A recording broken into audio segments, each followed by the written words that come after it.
Mobile ফোনের দাম ক্রেতা সাধারণের ক্রয় ক্ষমতার মধ্যে রাখার উদ্দেশ্যে মোবাইল ফোন আমদানিতে কাস্টমস ডিউটি ২৫% থেকে কমিয়ে ১০% করেছে জাতীয় রাজস্ব বোর্ড। একই সঙ্গে দেশীয় মোবাইল উৎপাদনকারীদের জন্য উপকরণ আমদানিতে ডিউটি ১০% থেকে কমিয়ে ৫% করা হয়েছে।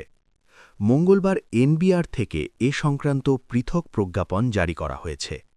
প্রতিষ্ঠানটির জনসংযোগ কর্মকর্তা আল আমিন শেখ বিষয়টি জানিয়েছেন।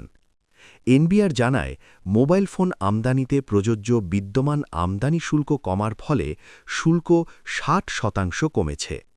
অন্যদিকে কাস্টমস ডিউটি হ্রাসের কারণে মোবাইল ফোন সংযোজনকারী দেশীয় প্রতিষ্ঠান যাতে বিরূপ প্রতিযোগিতার মুখে না পড়ে সে লক্ষ্যে মোবাইল ফোন সংযোজনকারী প্রতিষ্ঠান কর্তৃক উপকরণ আমদানিতে কাস্টমস ডিউটি ১০% থেকে কমিয়ে ৫% ধার্য করে আরও একটি পৃথক প্রজ্ঞাপন জারি করা হয়েছে। এতে মোবাইল ফোন সংযোজনকারী প্রতিষ্ঠান কর্তৃক উপকরণ আমদানিতে প্রযোজ্য বিদ্যমান আমদানি শুল্ক ৫০% কমেছে। এনবিআর আরও জানায়, এ সংক্রান্ত প্রজ্ঞাপন জারির ফলে ৩০,০০০ টাকার বেশি মূল্যের আমদানি হওয়া প্রতিটি পূর্ণাঙ্গ মোবাইল ফোনের দাম আনুমানিক ৫,৫০০ টাকা হ্রাস পাবে। ৩০,০০০ টাকার বেশি মূল্যের দেশে সংযোজিত প্রতিটি মোবাইল ফোনের দাম আনুমানিক ১,৫০০ টাকা হ্রাস পাবে।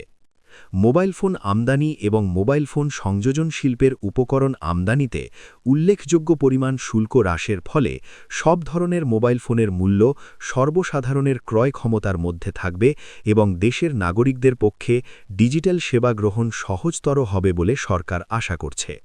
মোবাইল ফোনের মূল্য জনগণের ক্রয় ক্ষমতার মধ্যে রাখার জন্য সরকারের প্রচেষ্টা অব্যাহত থাকবে।